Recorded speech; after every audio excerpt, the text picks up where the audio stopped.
Yo, what is up guys, Sakara here, back again with another banger of a video for Wuthering Waves. Today I want to talk about a free character that we are getting very early on in Wuthering Waves, and we're also going to be talking about a ecosystem update that we are getting that is going to make acquiring new echoes much easier. So without further ado, let's get right into the video. And introducing our free character for Wuthering Waves, Sanhua, the Jinzhou Magistrate's bodyguard with a persona as cold as the snow. Sanhua is the Ashura of Calamity and a taciturn guardian. Born sightless, she acquired abnormal visions through the erosion of TDs, painting her world into a portrait of purgatory. Now, Sanhua is able to maintain inner tranquility amidst the chaotic frequencies. The abnormalities she once feared are now her source of power. So what exactly does Sanhua do? She is a 4-star Glacio character who wields short swords, and from when I was going through her resonance and skills, I picked up on something very interesting. In my opinion, she seems like she is an AoE nuke style character, where she places different frozen objects along the battlefield, and then she sets them off to deal a massive amount of damage. Now, the way I was able to figure this out was first by looking at her intro skill, Freezing Thorns. Sanhua swings her blade downward and creates one ice thorn, dealing glacio damage. Remember the creates one ice thorn. That is a very important part for what I'm getting at. Now, the next two parts to play into my reasoning as to why she is an AoE nuke kind of character is her resonance skill and her resonance liberation. Her resonance skill, Eternal Frost, Sanhua sends an air blade to create one ice prism across the ground, and then her resonance liberation, Glacial Gaze, she deals glacio damage and creates one glacier. Now, keep that in mind. Ice Thorn, Ice Prism, and Glacier, because when you put them all together and use it with her Clarity of Mind, Sanhua's Forte Circuit, when holding basic attack, your cursor can move. If basic attack is released when cursor falls into the Frostbite area, the Frostbite area is where your Ice Thorns, Ice Prisms, and Glaciers will be popping up when you are setting them up. Sanhua will cast a heavy attack, detonate to attack the target, dealing glacio damage, considered as heavy attack damage. Ice Burst. Sanhua's heavy attack detonates all Ice Thorns, Ice Prisms, and Glaciers within her attack range, dealing glacio damage. Damage done by Ice Burst is considered as resonance skill damage. And you can also expand the area of Frostbite with stacking Clarity, which Clarity is simply stacked from doing 5 basic attacks, using your intro skill, Freezing Thorns, using your resonance skill, Eternal Frost, and all 3 of these grant 1 stack of Clarity. The only one that grants 2 stacks of Clarity is using your Resonance Liberation, Glacial Gaze. And then once you cast Heavy Attack Detonate, all of your Clarity stacks are removed. So with all of this in mind, it seems as if the way they want you to use her is they want you to stack as much Clarity as possible to create a huge Frostbite area.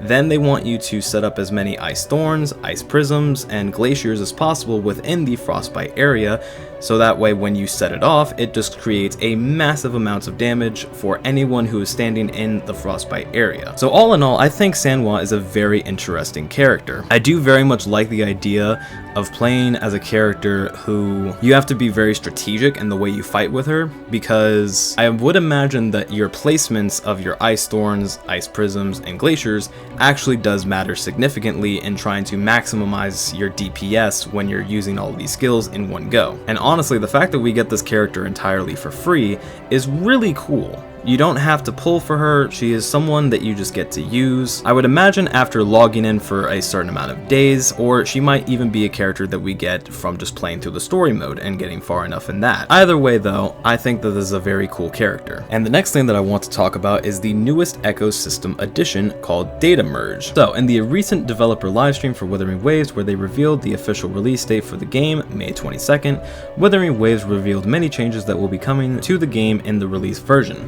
Specifically for the ecosystem, which was massively talked about for having flaws, the developers revealed an interesting addition to the system that will improve the experience of collecting and disposing of echoes. This feature is called Data Merge, in which the player will be able to select 5 unwanted echoes in exchange for new ones. The rarity of the echoes that the player will get will depend on their gourd level, and the amount of obtained echoes will vary from 1 through 3. From these screenshots from the livestream, we can tell that the minimum amount of echoes you can get is 1, and the maximum amount of you can get is 3. This change will greatly help players who grind a lot dispose of older unwanted echoes and help reduce the grind by getting new high rarity echoes. Now I love this system a lot because I would imagine that there is going to be a lot of echoes that we can capture that we aren't necessarily going to ever be able to use, so to make use of them we can recycle them and possibly re-roll for something better in terms of an echo. And I think that is a very, very cool concept, especially because now there's never going to be a time where you don't want to get an echo. Every time that there is an opportunity to get one, it is always going to help you progress further and further, regardless of if the echo is actually usable to you in that moment or not. And another thing that's really nice is it does seem possible to put all 2 stars in the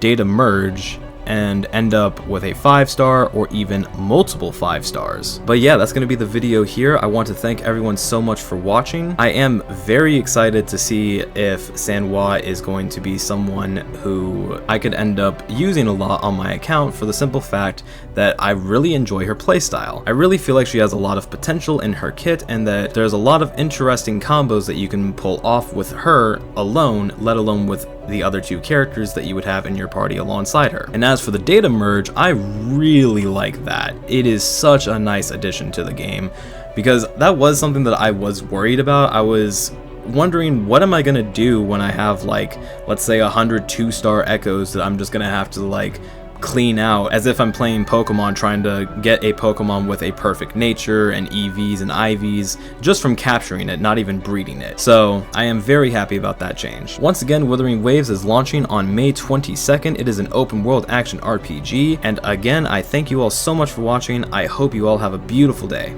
Take care.